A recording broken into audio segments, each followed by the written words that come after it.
Today, I want to slow things down and talk clearly about the recent discussion surrounding Varka.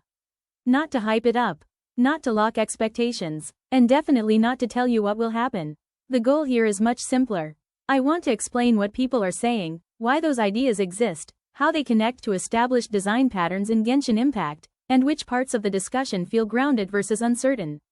By the end of this video, you should have a clean, calm understanding of what this Varka conversation actually represents, without the emotional noise surrounding it. So, let's start at the beginning. The core idea that sparked everything is the claim that Varka may be designed around short, high-impact damage windows, rather than extended on-field combat. That single idea triggered an intense reaction.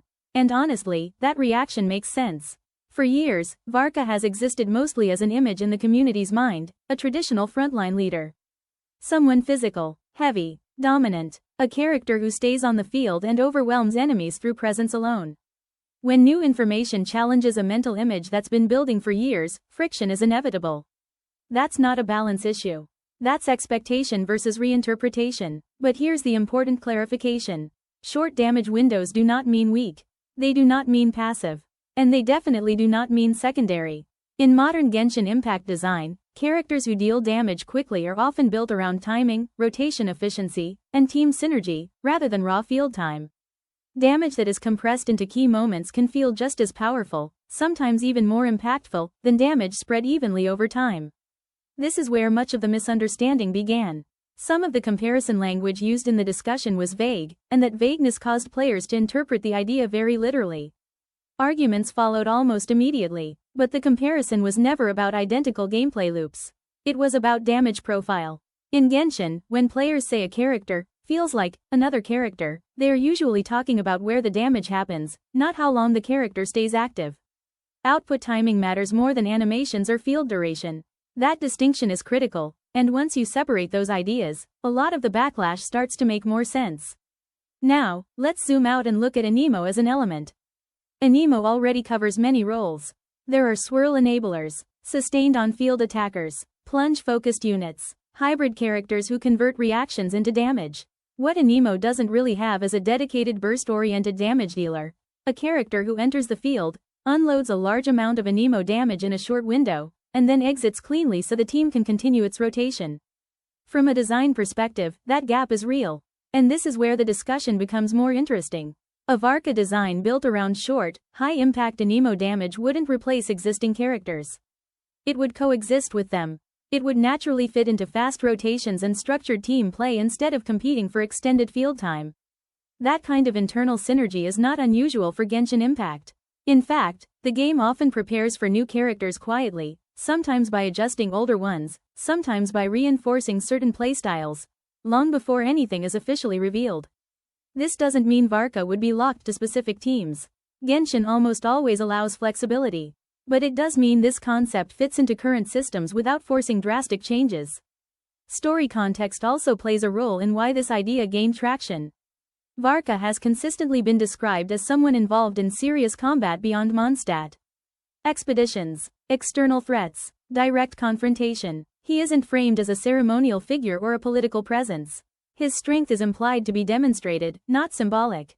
That narrative framing doesn't dictate gameplay, but it does influence how players expect a character to feel. And a design that emphasizes decisive, high-impact combat moments aligns with that image surprisingly well. At this point, however, the conversation began to drift. Discussion around other regions and long-established characters quickly overshadowed Varka himself. Once multiple legacy characters entered the discussion, attention shifted completely. That reaction wasn't just excitement, it was skepticism. Players questioned why those characters were grouped together, how that grouping fit narrative logic, and why other comparable characters were excluded. Those questions are reasonable. Historically, when Genshin Impact adjusts characters, there is almost always a visible pattern, whether it's faction-based, system-based, or tied to new mechanics. When a claim doesn't clearly fit a pattern, skepticism is healthy. Another strong reaction came from Mondstadt-focused players. Varka is the Grand Master of the Knights of Favonius, yet much of the broader discussion moved past Mondstadt almost immediately.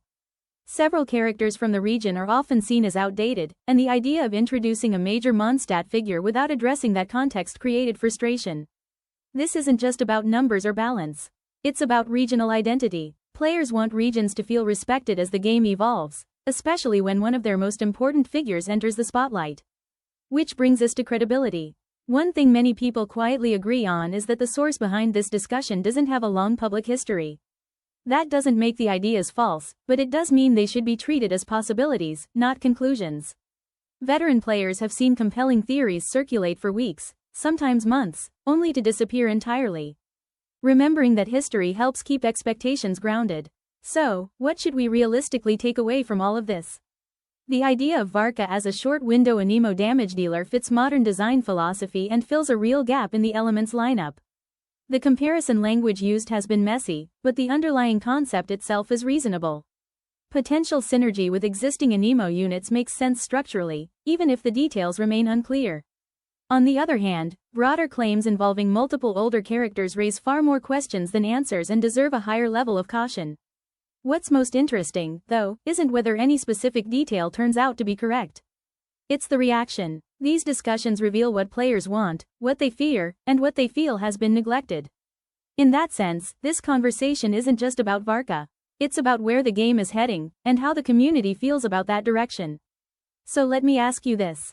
Does a burst-focused Anemo damage dealer sound appealing to you? Or does Varka feel like someone who should stay on the field longer? Do Anemo teams need a role like this, or would you rather see something completely different? And how do you feel about the way older characters are handled as the game continues to evolve? Thanks for listening. I'll see you next time.